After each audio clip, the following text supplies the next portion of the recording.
Okay, well, happy days are here again. The Bills are victorious, as they should be. And, of course, everyone says when the Bills win, what did the other team do wrong? And when the Bills lose, it's just how it's supposed to be because we stink. But we did win this time, and it was a great game. What do you think, Vince? Yeah, I mean, definitely driving home was a nice day from the game this time. It was nice and sunny. Hopefully get some credit for the great weather we have here in Buffalo. I guess somebody was calling in on the radio this morning talking about how the national announcers were actually talking about what it's going to be like in December in Buffalo, and they weren't too happy about that. But we were pretty happy yesterday. And home opener was very nice. Both Nate and I actually attended the game this weekend. Yeah, we got to go to the game, and it was crazy. You know, I was worried they were going to fall flat again. People said Kansas City was going to bounce back. They got their asses handed to them last week from Atlanta. And they thought they were going to come in. They thought it was going to be a tough game, and it wasn't so tough, probably because we ran all over them with Spiller, I would Well, think. yeah, let's start off with Spiller. I mean, the guy is amazing. I just looked at him. He just looks like this tight running back that hits the holes hard, that if he gets an open space, you just can't catch him. The Chiefs certainly couldn't catch him. He's shifty in the hole, between the tackles, and which is kind of nice. Sometimes they say, little guy, oh, how can he run between the tackles? He's not going to be good in short yardage, this, that, or the other. But you find the hole, you hit it hard, and you get the yardage, and that's clear. And he's so fast, he gets a little seam in the middle. He's going to take it to the house if you give him a chance. That's what he did against the Jets. And that's pretty much what he did yesterday. Yeah, they had a stat in the paper about him today. He's averaging over 10 yards per carry. It's the first time any back has done that over the first two games of his season since 1963 when a guy by the name of Jim Brown did it. So he's in pretty good company right there. Yep. Yeah, definitely. And that stat's been all over. It's been in the SI.com with Peter King. It's been in the Buffalo News. And, he's actually getting some fanfare, which, I remember 5 years ago they were giving Trent Edwards time on ESPN too, but be cautious. The highs are high, but the lows are even lower. We hate to get too high on anybody. One of the things, though, that I'd really like to talk about is, when they picked him, everybody's crying. We got a good running back. When they picked McGahee, they got a good running back already in place. Why pick him? We have so many other needs. But in my mind is what you do is you always pick the best available talent. And if they really believe Spiller is going to be that great Jim Brown type of running back, and nobody knows if he's going to be or not, but if you really believe he is, regardless if you got who you got on your team, you got to take them. Because if you start just picking players for need, what happens is you end up having a bunch of mediocre players filling out you never have a really great team. So what you need to do is pick those guys. So when I listen to these so-called experts on the radio, like Shope and today, what's his name? Not Simon. What's this guy's name? Paul Simon is his name? No. I don't even. Simon and what's the other guy's name? But anyways, it doesn't matter. They on the Weiner line this morning, somebody called in and says, "I want you to say that Spiller was a good pick, and you guys are all wrong for saying it." And they're saying, no, even though he's a good pick, he was a wrong pick for the time. And I just disagree with that. It's terrible. If you have a player like Spiller on the field and you can get him on your team, I don't care who else is the running back, you got to take him. And I'm glad we got him. Yeah, it's certainly working out now. And, we had Lynch at the time, and Lynch he's smoking weed, he's hitting people with cars, he's got guns. I mean, he was a problem in that regard. He's still a good running back, but he probably I saw him score a touchdown yesterday in one of the replays. He scored for Seattle. Yeah, and he's going to come up against us. I guess we play in Seattle up in the Dome in Toronto this time. But well, be that as it may, I'm really glad we got Spiller. He's leading the NFL right now in rushing. Yep. I think he's one of the tops in overall yards. He's got, he has 30 carries and he's over 300 yards, and that's nothing. Why? The guy's got 92 yards at halftime, 92, and he finishes with 123 yards on 15 carries. Why not give him the ball 25 times? What's the idea of starting the half off with a reverse with this Brad Smith and losing 30 yards? that was dumb. Well, the fact when they first had the ball after the second half, they didn't give him the ball once, and it was 3 and out, and it was terrible. And why wouldn't you give the best player the ball? He's got 92 yards. You want him to have 182 by the end of the game. Well, if let's say we would have scored right off the bat, then we were up 28-3, which is what it would have been. It ended up being 23, ended up being 35-3. 35-3 at the end of the Well, I understand quarter. not giving him the ball then because you don't want to hurt him. And well, wait, it was 35-3. No, but right at the beginning of the half, He should have handed the ball sure. 3 times into the line. Forget about all these fancy smancy plays. The guy's got 92 yards at halftime. Run him. Well, you know what though? Remember years ago when the Bills, everyone would complain still, even though the Bills were 13-3 every year, but they'd always say, "Oh, look at they just run, pass, you run up the middle twice, throw the ball incomplete, punt." You know, and people were complaining even when they were good. So you can never win as long as the end is a W, whether it's by 1 point, as you say. 1 point every week. That's all I want him to do. And then then you're gonna win. We had a couple other good plays too. What about McKelvin's nice punt return? Second longest punt return in the history of the Bills. You know, I always shudder when he gets the ball, but then he does something great like that. So hey, you know, he's obviously has his niche on the team. He's a special teams ace. He can return that ball. He's a threat to break it every time. So even though the punter almost got him, and he had to go all the way to the corner to score. Well, that guy was pretty fast. Yeah, it's pretty fast. There's for a not punter. too many guys as fast as McKelvin on the team, I don't think. No, well, Spiller's fast. Spiller. I guess the guy keep wanting to cut this Brad Smith. They were talking. Stevie Johnson was on Show Up in the Bulldog at 4. I listened to that, and he basically said, "Is Spiller the fastest guy on the team?" He goes, "Well, what about me?" He was on pretty fast, and he did look. He did look fast. He looked faster than he's supposed to be. He's supposed to be more of a possession guy. And he outran those guys. That was a nice touchdown pass. He ran 41 yards, I think. He got the pass. He got it 41 yards. Well, anyway, we were both able to go to the game. Vince got a ticket from his friend, and I was able to get a ticket from a friend of ours who's a season ticket holder, been a season ticket holder for almost 10 years, or about 10 years now. And he was watching the game via broadcast down near Washington. And Brendan, what'd you think of the game? What'd you think of watching it out of town? We got Brendan on the iPad here. We're Skyping with him. Hey guys, how we doing? Like the show. Thank you. Thanks, Brendan. Where did you get to watch the game? Where were you? I was at my place. I had streaming on the big screen, and the Bills looked real good. The crowd looked pumped up, and I was definitely excited to see him get the W in the home opener. What did you take from the game? I mean, did you think that they were afraid to throw Fitzpatrick, and they were just more likely to just hand off the ball to Spiller because they didn't want? I mean, absolutely. Fitzpatrick didn't throw the ball more than 10 yards. What we still took out from this game is Fitzpatrick is is probably never going to be anything more than an average quarterback. But if we can get the running game going, if we can dominate both sides of the ball like we did yesterday, then Fitzpatrick, all he has to do is not turn the ball over. And if he can, not create turnovers, then we'll be okay. Now, I was watching that San Francisco game last night, and you look at this guy, Alex Smith, and I'd put him in the same class as Fitzpatrick. Not a great quarterback. I don't think by any stretch of the means. But he's a guy, he has not turned the ball over in 246 passes, longest streak in the league right now. Wow. And when you don't turn the ball over, when you don't throw interceptions, you give your team a chance to win. Power running game. It's only going to get better once Jackson comes back. And if our defense can keep playing as aggressive as they did yesterday, hopefully those young quarterbacks can hold up against some of the more high-powered offenses in the league. We'll see coming up here in a couple of weeks. But overall, I thought, great game and excited to move forward into Cleveland. Yeah, you're right about that. As long as he doesn't turn over the ball, Fitzpatrick can have a really good game. And if we're keeping him honest by running the ball that good, and when Jackson gets back, we'll probably be even better if Changaly can figure out a way to use both of them at the same time.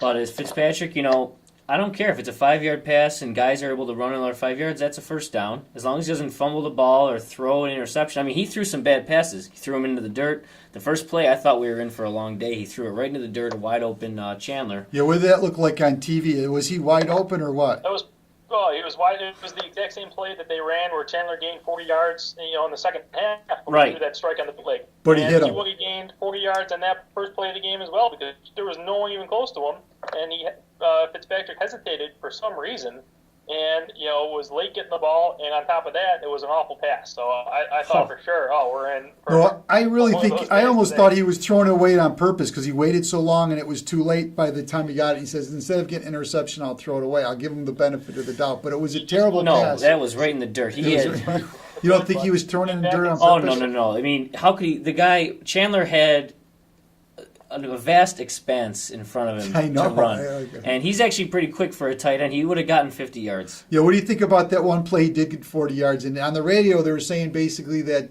everybody was so concerned with Spiller that it just left the tight end wide open. Absolutely, and that happened a couple more times too. You even saw on the Stevie Johnson touchdown, When he came open, wide open across the middle, no one cover on, and so it's exactly what happens when you get the running game going. You get those linebackers; they cheat up towards the line, and that creates opening in the middle of the field. And you know what's crazy is our offensive line. You saw it last year. Both Spiller and Jackson were averaging almost 6 yards a carry for an entire year. Yeah. This line is built to run block. Oh, and yeah, that yeah. Glenn is a monster. He looked like the Incredible Hulk running out there. The cornerback was just thrown out of the on out that of the first field. touchdown, I think he made a tackle on the goal line. It was an 18-yard. I mean, a block on the goal line. And it was an 18-yard run. He gets down the field. The guy's athletic. He's smart. And I think that's a big reason why the Bills haven't made the playoffs in 12 years is the offensive line has not played together for a whole season in the last 12 years. If this line could just stay healthy, and I don't think it's an accident that we lost 7 games in a row when our center went down. I mean, the guy that we bought 3 different centers in, they couldn't give him the ball. Even on the shotgun, you didn't know whether Fitz was going to even catch the ball. So I think having that center, and I think he was playing at an all-pro caliber last year, this Wood. Mm-hmm. Having him there and the communication just getting stronger, and if this Cordy Glenn turns out to be the real deal, this offensive line will only get better. They're very young. They're a very, very young Oh, and they're team. monstrously huge. They're all giant. And the they're right all tackle's huge. good, too. The Piers or that Hairston. We have a good swing tackle now, so even if one of them were to go down, which we don't want it to happen, that Hairston started more than half So we the have a year little last depth, year. yeah. We have a little depth. We never had that. Usually we're getting guys off the street.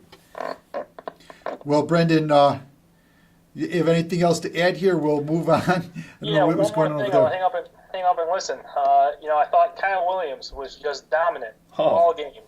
Blowing up the line of scrimmage right off the snap. He's back in full force. He had 2 sacks, didn't he? Yeah. However, the other Williams, I still through 2 games, I know he recovered the fumble, but I haven't seen much out of Mario yet. Well, yeah. Well, you know what? This time I was able to watch it a little more closely, being at the game there. Mario was double teamed. He was getting help. Like there was times where they were hooking him right around the throat. I mean, they were really focusing on him, and maybe that was to their own detriment because if they would have just let him run up the field, they could have done some things, in the inside. But maybe they couldn't do that because you have Darius and Williams. The one play I looked up at the jumbotron, it was one of the sacks, and Kyle Williams just engulfed the quarterback. He just looked like a monster right in his face. There's nothing he could do. In another play, he almost stole the handoff. I mean, he was knifed right in there, and they just luckily got around him. But they are a force, and that is for sure. And being able to stop the run is something we've always been so bad at. So Well, that's I'm happy to something see he's it. got to do better at stopping the run. Yeah, my ticket, I'm going to show it on the screen, is Mario Williams. He was the pitcher on the ticket this week, and yeah, we paid $100 million to him. We want this guy to be a force out there. Let's hope that there was an aberration against the Jets. I mean, we got up 35-3, and I was sitting on the 50-yard line, basically looking right at the Bills bench, and we had most of the second string in there by the third quarter. The beginning of the fourth quarter for sure. So I mean, they definitely did their job this week. Maybe he didn't get the stats that we wanted to hit, and we want to see him like a Bruce Smith game with 2 or 3 sacks. But I bet he'll have a breakout game one of these days. I hope he does. And I'm pretty happy with the defensive line for the Kansas City game, no question about it. Yeah, it was a great game. And yeah, Brandon, thanks for calling in. We'll leave you on to listen for the rest of it. But I don't know. We'll see how this sound works. Maybe we'll use the phone next time. Who knows? But it sounded pretty good on our end, so we're glad to have you talking for us. Okay. Okay, cool. All right, so a couple more things we'd like to talk about. What do you think of the cornerbacks? Well, they're still Defensive young. That Williams kid, I got a nice picture of him. He came in low and he hugged his friend. And I told his friend, I said to him, what you got to do is tell him to be a little bit more physical. And he goes, yeah, everybody's telling him that. And he's gonna try to be a little bit more physical. And I think it's a learning curve for these guys. You hope that they just get it. And I know last year I remember him making a couple bad angles to the ball, and some of that I don't think could be taught. It's like a natural instinct to the ball. Game of angles. And you just have to know it. I mean, it's kind of like you could be the best mathematician in the world, but you can't play pool. You got to see it and just calculate it in your mind. So I'm hoping he gets a little tougher. Gilmore, I think he had a pretty solid game. He made some nice blocks, nice knockdowns. I saw him. Right. He had a couple decent hits. What about Cersei's hit on that tight end? He put him out of the game. Yeah, you know what? We couldn't really, from our vantage, we couldn't really see it very well. I almost thought that he had hurt himself by hitting his head maybe on the turf. If it was a helmet-to-helmet, we'll see. The fines will come down this week. They always give fines. I thought that maybe even the Jets safety, Landry, might have gotten a fine from Fred Jackson, but Fred Jackson... He's, if you follow him on Twitter, he did this real funny thing. Someone had asked him, "Oh, did you think that was an illegal hit?" And he's like, on his leg there, and that's why he's injured because Landry hit him last week. Well, he said, "Well, he had to hit me low because this is what happened last year." And they showed a game against the Redskins where Fred Jackson was just stiff arming him right to the ground, same guy. Yeah. and it was so that was pretty funny. But to speak about Gilmore real quick, I think last week one of the things that happened is. You have to credit the Jets. I think they were very forward-thinking in thinking that the refs weren't going to be calling a lot of bump and run and a lot of the physical play that the cornerbacks could hit the receivers with. And I wondered why our guys weren't getting open when last year, maybe we still lost to the Jets, but the second game we were still on fire. That was a winnable game. We were right there to the end, and this time we just got murdered. And this week, I think the Bills took a little something from their notebook because I noticed Gilmore on many occasions. He was still engaged in the receiver, even with the ball in the air. Yeah. And, hey, they're not calling it, so you got to play it. I think, the fact that the refs are on strike right now, we got these replacement refs, and they're really trying to push the envelope, so to speak, to do whatever they can out there and try to cheat a little bit. So let's see if they could take advantage of it while they're in there. I think the cornerbacks are most likely to be able to take advantage of it because a lot of it is just this hand checking, hand jiving, and so it's not like a real obvious hold or it's a jumping off sides thing that they can call. These are two, and so quick and so fast part of the game that they're probably just like, the college players say, when I start to play in the pros, everything moves faster. It's got to be the same thing for these guys. I don't know where they get them from. They're like Division III refs, they're high school refs. It's got to be moving so fast for them. I mean, it's just some of this technical stuff. It doesn't even seem like they're comfortable with how to move the ball or where to move the ball. I mean, the one guy that's supposed to be holding the ball spot is throwing it to the other guy who's standing 3 yards off from where he's supposed to mark it. They're terrible at the ball spot, too. They're just brutal. I was watching the game last night, and there was they're giving him a foot, they're giving him two, they're putting him they back. They don't know where to put it, and I think... and then they call a penalty. They call a freaking penalty. I told Josephine. They called the penalty while the commercial was on. I mean, they didn't throw the flag when this kid got hurt. Oh, no, I seen it. Oh, my God. It's like they call it 3 minutes later. I've never seen a penalty called during a commercial. Yeah, I didn't see the flag at all. And then they said, unnecessary roughness. Like, I think they saw the replay on the board during the commercials. Yeah, terrible. And then they called it based on what they saw on the commercial. You can't be doing that sort of thing. It's not. One last thing about Gilmore, he had a couple pass breakups. He broke up one for Dwayne Bowe in the end zone, which, I don't know, was kind of a bad pass anyway, but getting that confidence, a win, some pass breakups, it's good for the young team. What do you think for next week? Looking towards the Browns. We're going towards Cleveland, and it's always a tough team that you expect to win. You just don't know. And you look at the New England Patriots. Jeremy on the morning show says, give Phoenix, Arizona 30 points because there's no way they're going to touch the Patriots are going to run them into the ground. Well, guess who won the game? Sure. So every game is a new game. You just don't know. That's why they play them. They're not. The Browns certainly are a team that we'd like to say that we're better than and we should beat. And it's a team that doesn't have a star quarterback. They have some pretty decent defense, but let's go down and play the game. Trent Richardson had his first 100-yard game last week. He had a touchdown. He's looking pretty good, I guess. I didn't get a chance to watch the game, but I guess on the radio confidence. this morning, they did the replay, and I guess he made some kind of move because when the announcer was announcing, he's going, he's at the 5, he's at the 3, he's at the 3, he's at the 2, he's at the 2, he's at the 1, he's in. So whatever it was, he was making lots of moves down low. I got to take a look at it, I guess, on YouTube. Maybe it's up there, but so we have to play tough defense. You can't play defense like we did against the Jets. We have to play defense like we did against KC, and we're going to be able to crowd that middle and bet force them to throw force the ball. that weed in to throw the ball. Rookie quarterback. Hopefully, we do some different things. Hopefully, hopefully we win. I mean, what's the difference? I think we're coming up here on our time limit, but I think against the Jets, Sanchez, we made him look like Broadway Joe. He made pass after pass that was right on the numbers that won over. Pittsburgh beat him yesterday, though. I watched the Pittsburgh game yesterday, and he couldn't hit the side of the barn. today they said, that they hit him pretty hard. The Pittsburgh their linebacker Harrison is it? He's not even in the. He wasn't even in the game. Or somebody hit him early, face to face. And they said, and Bulldog says on the radio, after that hit, he wasn't the same quarterback. He couldn't hit anything. And I was watching guys wide open, and Sanchez isn't hitting them. The week before, those types of passes, he was putting right on the numbers, right on people's, and he played the game of his life against us. Well, and we gave him. I mean, we gave the Steelers some game tape to look at, which they do have a new offensive coordinator, Sperano, and whatnot. Yeah. And that Dick LeBeau, who actually was our defensive coordinator for a short time, I don't know how he let him loose. Yeah. How we're nuts, but they beat him, and now it's a 4-way tie.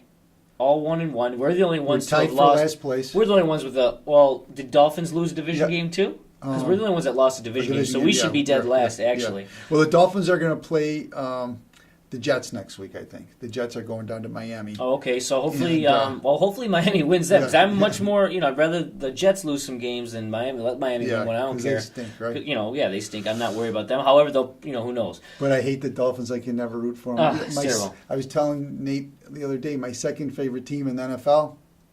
Whoever's playing the Dolphins. Whoever's playing the Dolphins. But yeah, so we'll look ahead. Well, we don't look too far. We got the Cleveland, and if we can beat them, that means that New England is coming here. And I know Brendan already said he's coming back home to go to that game. He ain't giving me that ticket because that's the big ticket to have. Because when New England comes to town, that's the rivalry. That's Darth Vader coming into town, and we got to step up and win. No, we're going to have to have a pass rush. If Mario's ever going to have his big day, let it be against Brady. That's why we got him. We got him to get to Brady and slow him down. And you saw what Phoenix was able to do, just rushing him. They got in his face. They sacked him 4 times. No Hernandez. Hernandez is out. And Hernandez is out. That's good. I hate to ever see anybody get hurt, but he's gone. So when we play New England, the key is Mario's got to have the biggest game of his life. Let's see if he can do it for us. Okay. So sounds good. All right, Nate. Go Bills. See you next week. Go Bills. Go Sabres.